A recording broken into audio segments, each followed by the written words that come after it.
J'ai parlé de l'appel d'Abraham, mais j'ai parlé aussi de la redéfinition de l'espoir de l'humanité. Chacun de nous ici connaît qui est Abraham.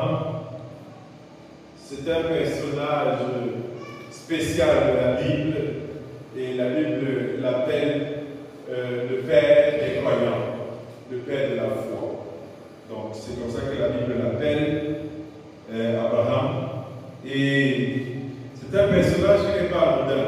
Je vous disais déjà la semaine dernière que j'avais discuté avec une personne qui célébrait les bienfaits de Marie. En fait, on parlait de l'apparition de Marie quelque part, et je disais, oh, que les Noirs sont quand même bizarres.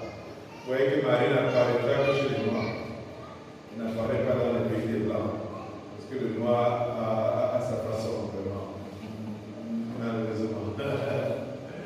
Et la personne disait, non, Marie mérite d'être vénérée. Non, c'est une personne respectable. Mais être vénérée, ils auront utilisé tous les qualificatifs. Cela ne sied pas. Ça renvoie toujours à l'adoration. Je lui disais, autant Marie était une grande femme que Dieu a fait d'elle une grande femme, parce que c'était une bonne servante du Seigneur à l'église, il n'y a pas l'église à la synagogue. C'est quelqu'un qui était pieuse. Et voilà, le Seigneur a fait son choix sur elle. Pas à cause de ses mérites. Pas parce qu'elle avait un manteau spécial. C'est Dieu qui a rendu son manteau spécial. Dans la base, elle n'avait pas quelque chose de supérieur aux autres êtres humains. Vraiment, c'est ce qu'il veut nous faire croire. Non, c'est Dieu qui l'a rendu spécial parce qu'elle a accepté la servante du Seigneur. Mais sinon, en termes de qualification, ce n'est pas parce qu'elle avait un mérite quelconque.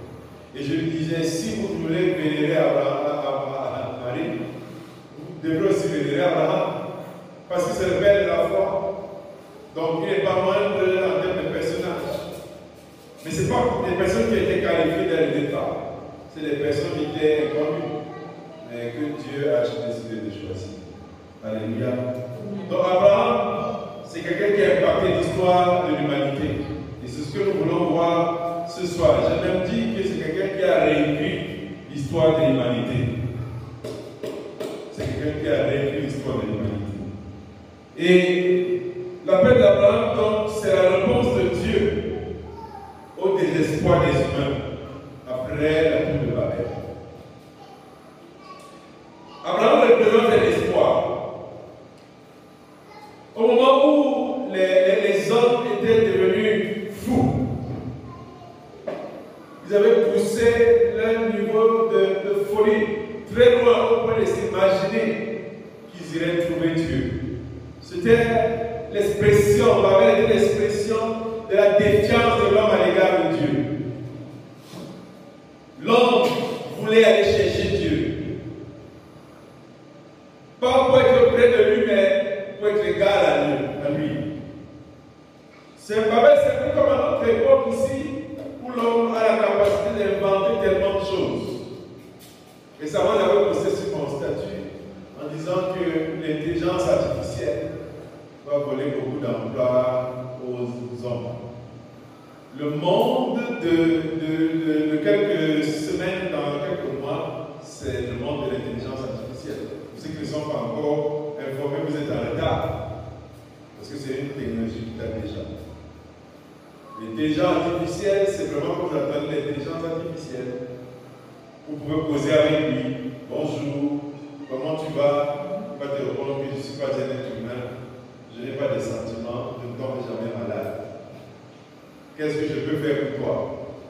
Tu lui dis ce que tu veux et il te donne des informations. Donc moi, de temps en temps, je discute avec l'intelligence artificielle. Oui, oui. Et bon, quand j'apprends l'anglais, je lui pose des questions, je lui dis, est-ce qu'on peut discuter en anglais? Tu corriges les fautes. Il me dit, oui, vas-y, on va discuter de quel sujet? Je te propose des sujets ou bien tu me proposes. Il dit, bon, alors je propose moi des sujets, je propose des sujets et on discute. Allez, on fait des propositions. L'intelligence artificielle. C'est le monde de demain. Donc l'homme a atteint un niveau d'intelligence élevé. Et Babel représentait un peu ça à cette époque où les hommes voulaient atteindre Dieu, défier Dieu. Dieu avait prévu qu'il remplisse la terre, mais les hommes ont dit on va te chercher là. Et donc, à un moment où l'humanité est dans le désarroi, c'est là que Dieu va faire l'appel à Abraham. Amen. Babel, c'était le symbole d'un monde en ruine, d'une humanité qui a perdu sa direction. Et souvent dans ces circonstances difficiles de l'humanité, sachant une chose, c'est que Dieu finit toujours par susciter un homme.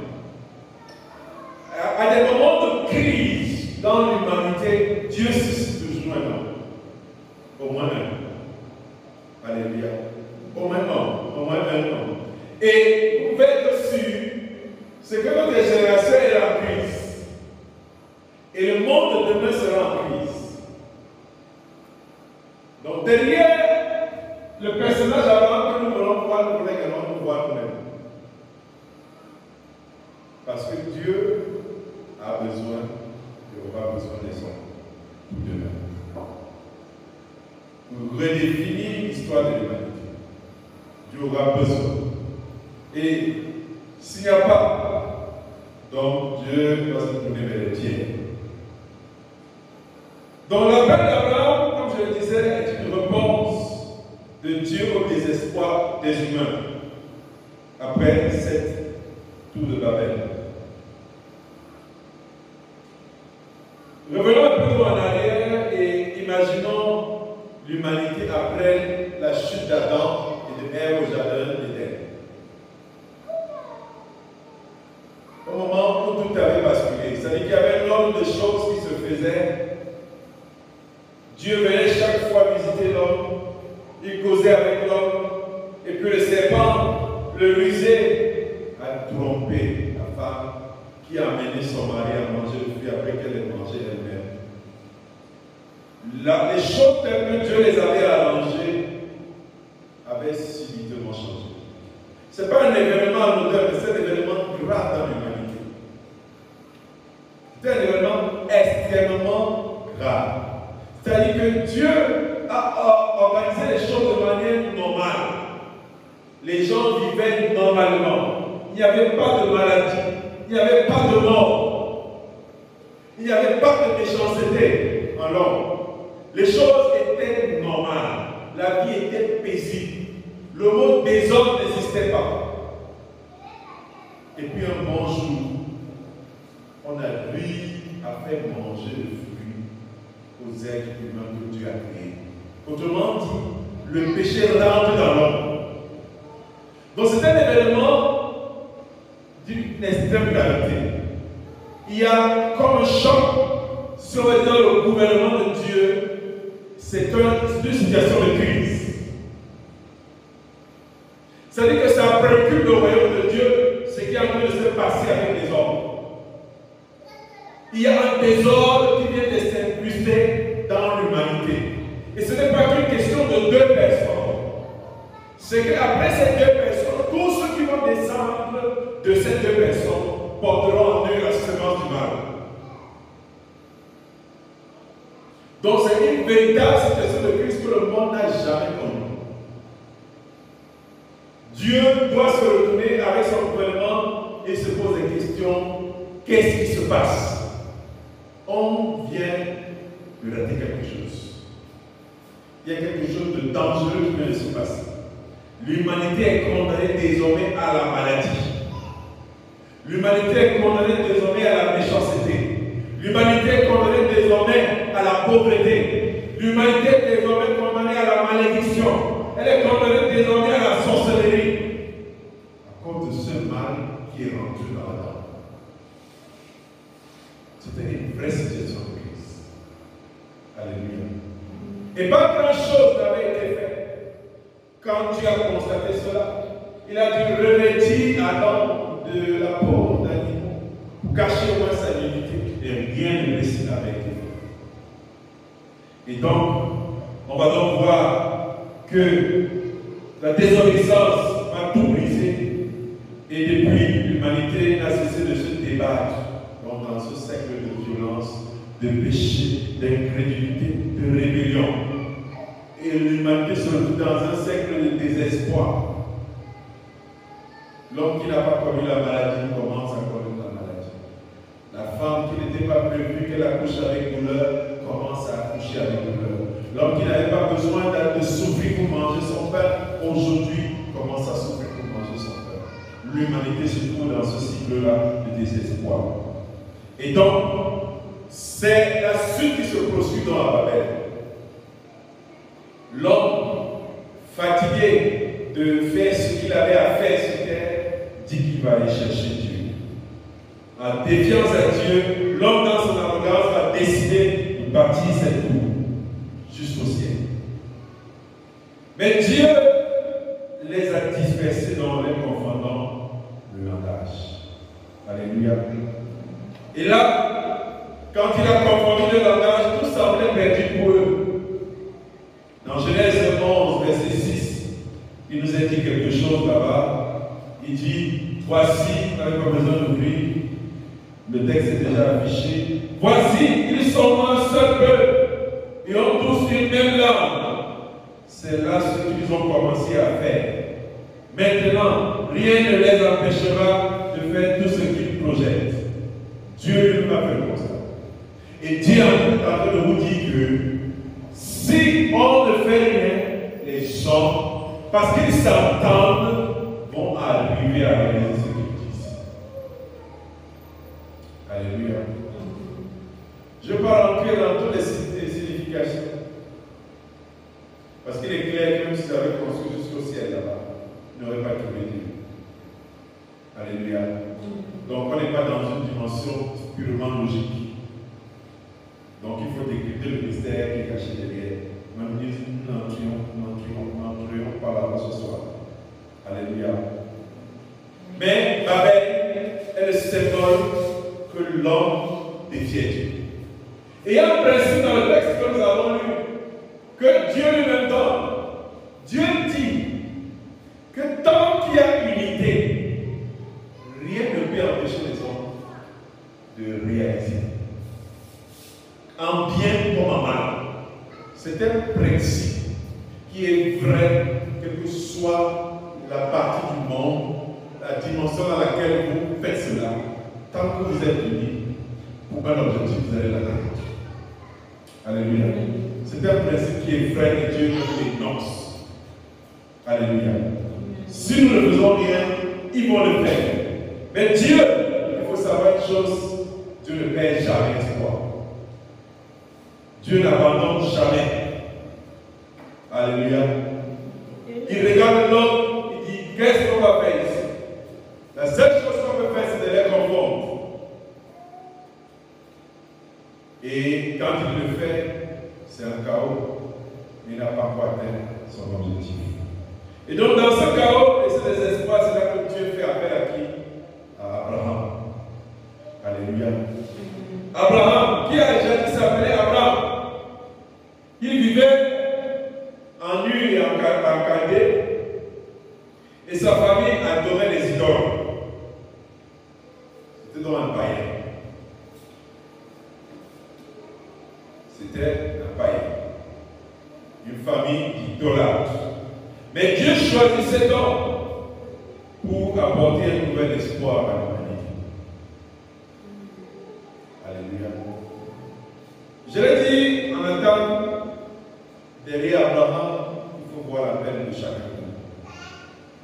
Ce serait un hasard et ce ne serait pas intelligent pour toi de croire que Dieu t'a simplement appelé comme ça. Parmi les hommes sur la terre, tu es aussi là comme ça à l'église. Et c'est l'erreur dans laquelle beaucoup sont tombés. C'est-à-dire qu'il se dit qu'il a choisi simplement son église ou sa religion dans laquelle il est venu s'asseoir, il est assis. Non, mon cher ami, il y a un appel sur ta vie. Alléluia. La chose pour laquelle tu dois être délivré, premièrement délivré ce soir, c'est de croire que tu es simplement dans ta religion toi aussi. Tu es aussi simplement dans ton église comme ça. Que Dieu aussi avait comme ça pitié de toi pour t'empêcher d'aller à l'enfer, il t'a amené à l'église. C'est ça que tu dois être délivré premièrement. Tu dois savoir que si Dieu t'a appelé, dans sa maison, c'est parce qu'il y a la paix sur ta vie. Alléluia. C'est la première chose que le Saint-Esprit doit t'aider à comprendre. Que je ne suis pas simplement là à l'église, mais j'ai un appel sur ma vie. Abraham était là dans son coin et il adorait les dieux de ses parents. Et Dieu est venu le chercher. Il lui dit, Abraham, viens. Dieu dit à Abraham, si on lit dans Genèse 12, à partir du verset 4. Quitte ton pays, ta parenté et la maison de ton père et va vers le pays que je te montrerai. Alléluia. Va vers le pays que je te montrerai. Imaginons un peu la situation.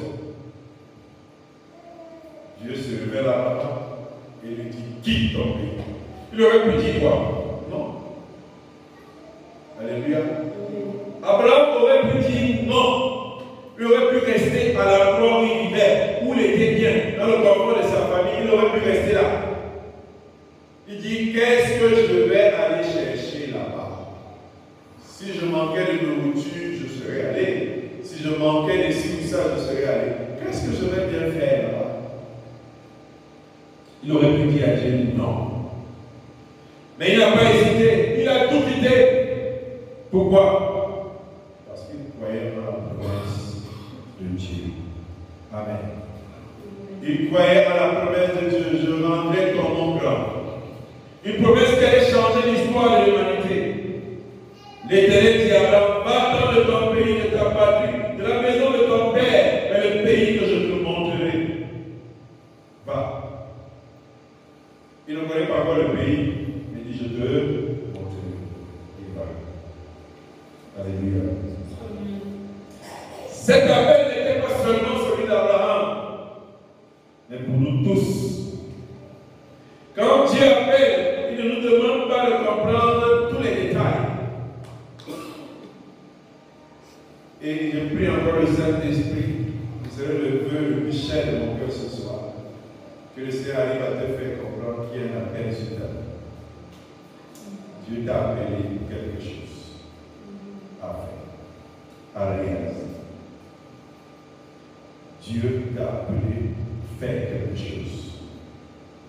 C'est mon vœu pour toi qui m'écoutes ce soir, pour celui qui m'écoutera après, et pour ceux qui ne sont pas là ce soir, que le Saint-Esprit les aide à comprendre qu'ils ne sont pas simplement dans une association.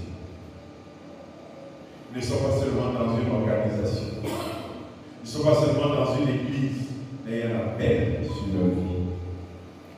Il y a quelque chose que tu dois faire. Alléluia. Tu nous demandes juste de faire des choses par la foi, de lui faire confiance. Et c'est ce qu'Abraham a fait. Il a quitté la ville de Ur, en Chaldée. Il s'est installé à Charan. Puis après la mort de son père, il a continué son voyage vers Canaan, la terre promise. Alléluia. 2 Corinthiens 5:7 nous dit, car nous marchons par la foi et non par la vue. Amen. Nous marchons par la foi et non par la vue. C'est ce qui a animé le cœur d'Abraham. Et c'est justement là où se trouve notre problème. C'est que comme nous ne marchons pas à la vue, nous ne voyons pas la paix de Dieu. Tout est centré sur ce que nous avons. Nous ne croyons pas. Et c'est ça le problème. Tu ne peux pas entrer dans la paix que Dieu t'a donnée si tu ne marches pas par la foi. Il faut que tu te lèves par la foi. Dieu dit sors, tu sors. Dieu dit marche, tu marches. Dieu dit fais, tu fais. Si tu ne le fais pas, c'est parce que tu ne crois pas. Si ça n'a pas commencé, c'est parce que tu ne crois pas. Alléluia. Il y a une chanson qui dit, il y a une prophétie sur ma vie, je ne peux pas échouer, je ne peux pas échouer. qui a une prophétie sur ma vie, quand il entend une prophétie, il dit que Dieu a promis de me donner. De me donner. On est content, chance. Ce n'est pas différent du mot appel. Il y a un appel sur ma vie. Je ne peux pas échouer. Je ne peux pas échouer. Je ne peux pas échouer. Alléluia. Il y a un appel sur ma vie. Ça veut dire que le Seigneur les attend qu'il a formulé pour moi. Donc arrête de chauffer les femmes à l'église. Arrête d'être un consommateur, une consommatrice. Dis à Dieu, révèle-moi la paix que tu as mis sur ma vie. Alléluia. Révèle-moi la paix que tu as déposée sur ma vie. Ce n'est que par la foi qu'on déclenche la paix. Alléluia. Il y a quelque chose de profondément inspirant dans l'histoire d'Abraham. Ce n'était pas un homme parfait. Il a eu des doutes. Il a fait des erreurs. Alléluia. Et tu n'as pas fait plus d'erreurs qu'Abraham. Il en a fait. Alléluia. Donc son parcours doit nous inspirer. Dieu ne choisit pas sur la base de la performance, parce qu'il rend performant. Donc quelqu'un ne peut pas s'exclure de l'appel de Dieu, parce qu'il dit qu'il n'est pas compétent. Moïse a tenté de vouloir s'exclure de l'appel de Dieu en disant à Dieu, je bégaye. Dieu lui a dit qui a créé la bouche. C'est moi. Je veux plus te donner un langage facile. Mais Moïse, ce n'est pas ta compétence pour parler que je veux. Alléluia. Je n'ai pas besoin de ta compétence de parleur, de bon parleur. Je n'ai pas besoin de ça. Comment est-ce qu'on nous le dira? En quelle langue on nous le dira? Que nous puissions nous lever et nous engager. Le Seigneur attend beaucoup de nous. Alléluia. Regarde le parcours de Abraham, qui est un parcours inspirant. Nous devons nous voir à l'intérieur. À chaque étape, il a choisi de faire confiance à Dieu. Et Dieu a honoré cette foi en faisant de lui le Père d'une grande nation. La source de bénédiction de toutes les nations. Il est dit dans Genèse 12, verset 3. Il a fait de lui une grande nation. Il dit, je bénirai ceux qui te béniront, et je maudirai ceux qui te maudiront, et toutes les familles de la terre seront bénies en toi. Il n'a pas dit quelques familles. Dieu dit que toutes les familles de la terre seront bénies en toi. Alléluia. Et quand Dieu le dit, Dieu ne voit pas l'argent. Il ne voit pas les maisons. Il ne voit pas les bœufs. Parce que je vous dis la vérité, ce n'est pas ça la bénédiction.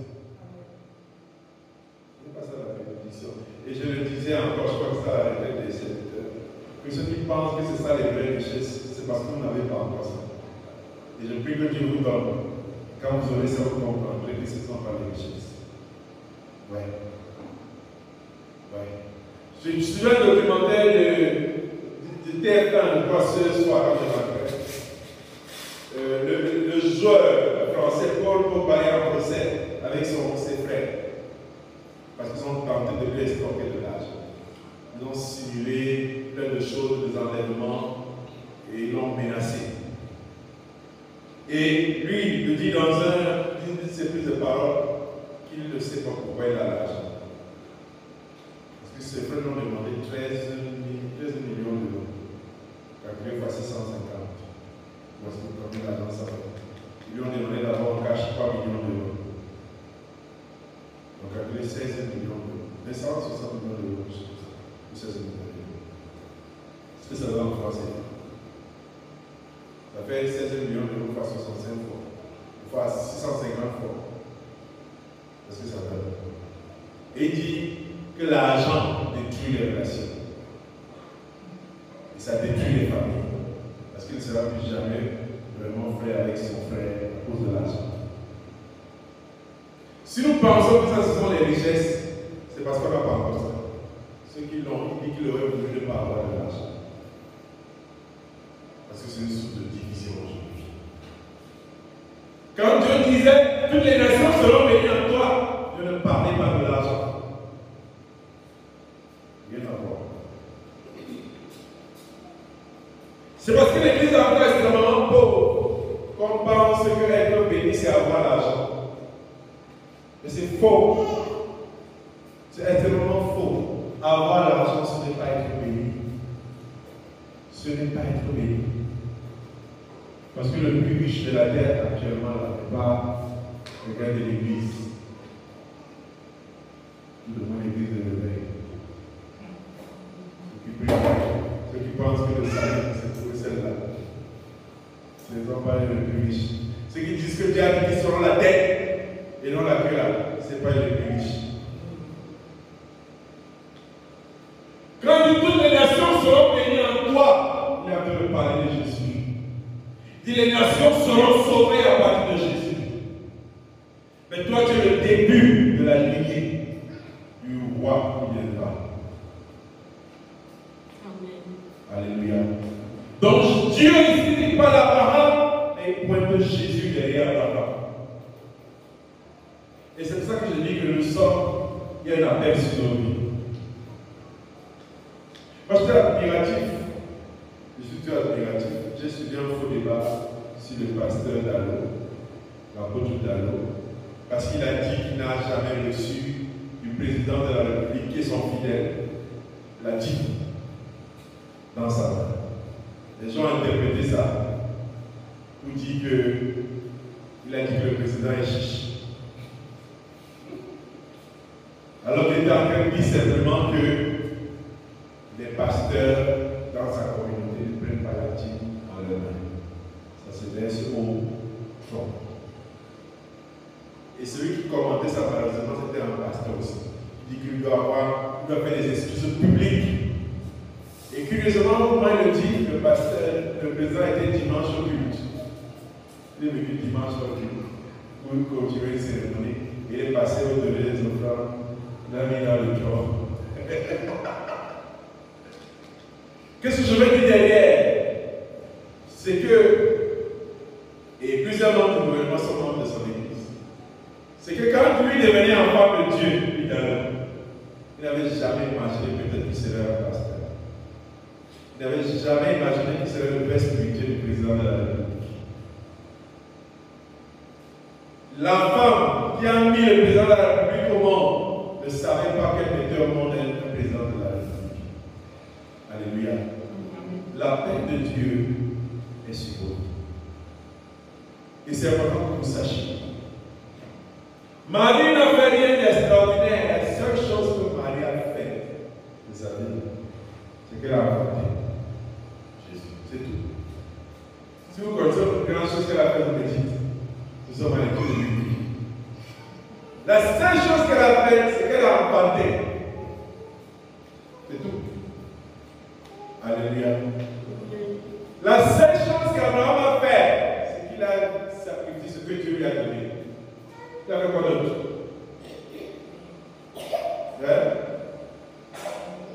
Dieu n'attend pas qu'il fasse des choses extraordinaires. Obéis seulement. C'est le résultat de ce que tu vas faire, bien de ce qu'il va faire en toi, qui donnera des fruits dans l'éternité. Alléluia. C'est pour ça que je néglige pas ta bouche.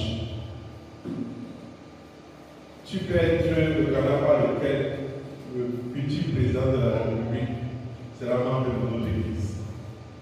Par la prédication. Alléluia. Ça peut être un jeune homme, une jeune femme à qui tu as parlé de Jésus. Comme ça peut être sa maman à qui tu as parlé de Jésus et lui il est derrière caché. Tu ne sais jamais. La paix de Dieu. Ce n'est pas des choses compliquées. Alléluia. Il dit, je ferai de toi une grande nation. Et je bénirai toutes les familles à partir de toi. Il était le début de la solution de Dieu pour l'humanité. Dieu parlait de Jésus quand il parlait à Abraham. Alléluia.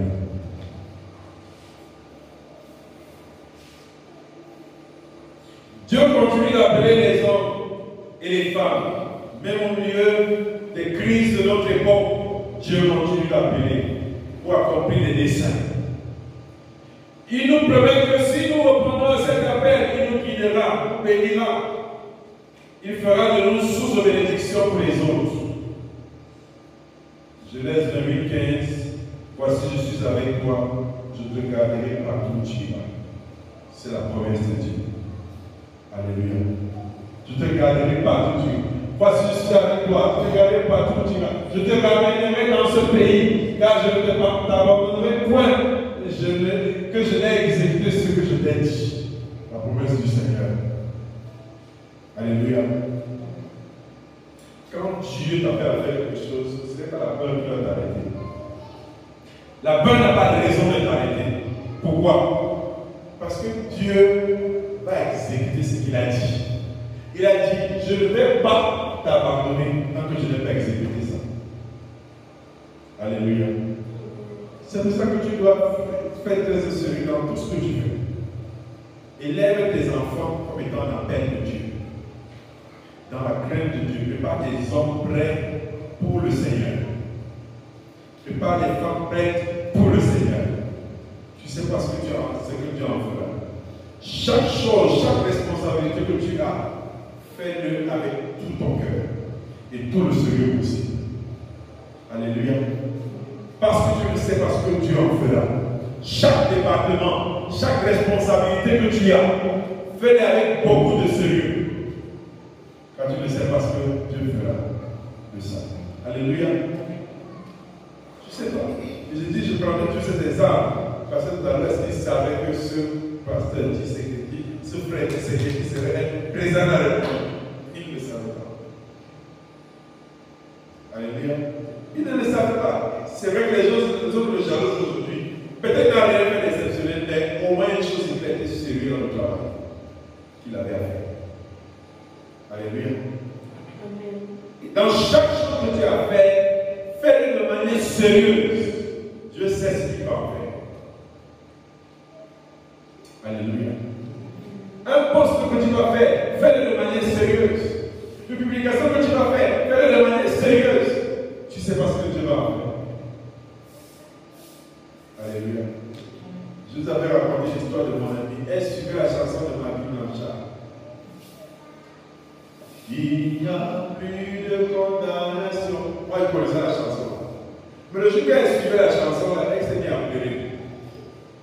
Elle dit, c'est parce que tu entends comme moi, ce que j'entends. Je suis en train d'entendre, puis Dieu me dit que je ne suis plus condamné. Parce que mon esprit est en train de me condamner. J'avais la culpabilité dans mon cœur. Dieu me dit qu'il n'y a plus de condamnation. Est-ce que tu entends ce temps comme j'entends? La personne qui a composé ça, elle ne sait même pas ce que son chant de faire quelque part dans le monde. Alléluia. Quand tu te mets quelque chose à cœur, il n'a pas de le faire. Fais-le. Alléluia. Fais-le. Il y a quelqu'un qui va être béni par ça. Et tu sais parce que ça va faire cette bénédiction en lui. C'est pour ça que je néglige pas.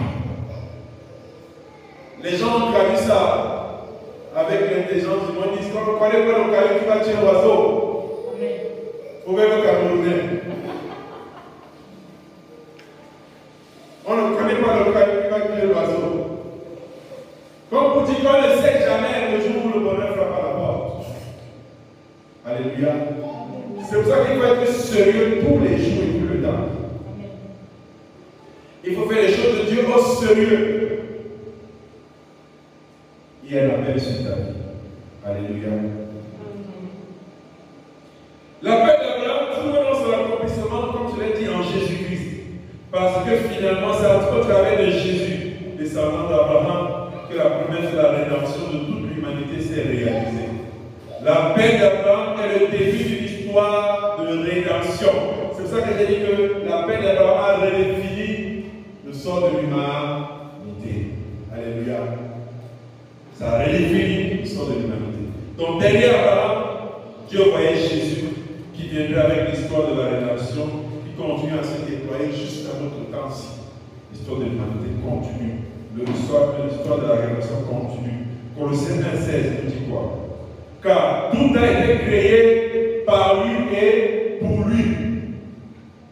Car en lui on était créé qui sont dans les cieux, sur la terre, les visibles, les invisibles, trône, dignité, domination, autorité. Tout a été créé par lui et pour lui. Jésus. Alléluia. Ne néglige pas la paix. Alors, ce que nous devons réaliser, c'est que peu importe où nous sommes dans la vie, peu importe les défis que nous affronterons, il y a toujours de l'espoir. Et l'espoir, là, ce n'est pas du ciel. C'est de nous là. Tu as l'espoir de Dieu pour quelque chose. Si le Seigneur t'a appelé dans ta famille, ce n'est pas pour rien. Si Dieu t'a appelé dans ton quartier, ce n'est pas pour rien. Si Dieu t'a appelé dans ton service, ce n'est pas pour rien. Si Dieu t'a appelé dans cette église, ce n'est pas pour rien. Alléluia. Joue ton rôle. Joue ton rôle. Joue ton rôle. Alléluia.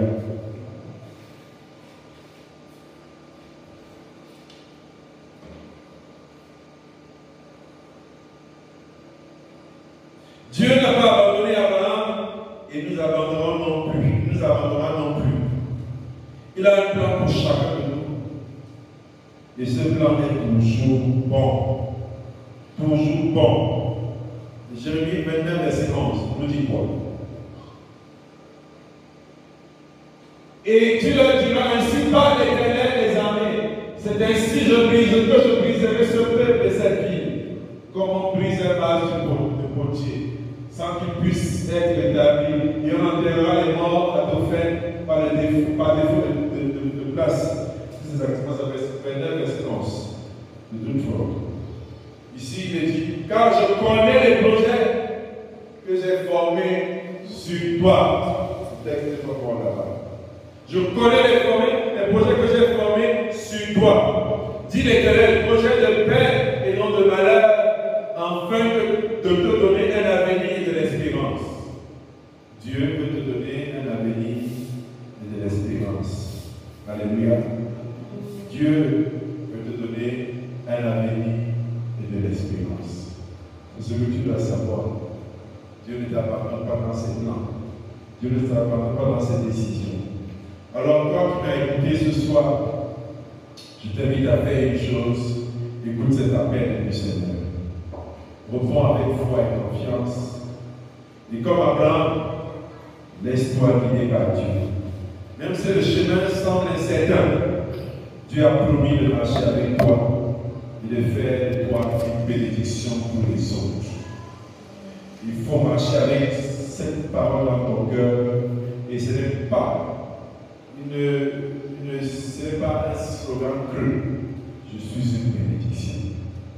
Tu dois le dire si tu sais que tu es conscient de la paix et que tu es en train de manifester la paix, alors tu es une bénédiction pour quelqu'un. Tu es la solution à un problème. Tu es destiné pour quelque chose. Accomplis-la certainement. Que le Seigneur bénisse sa parole.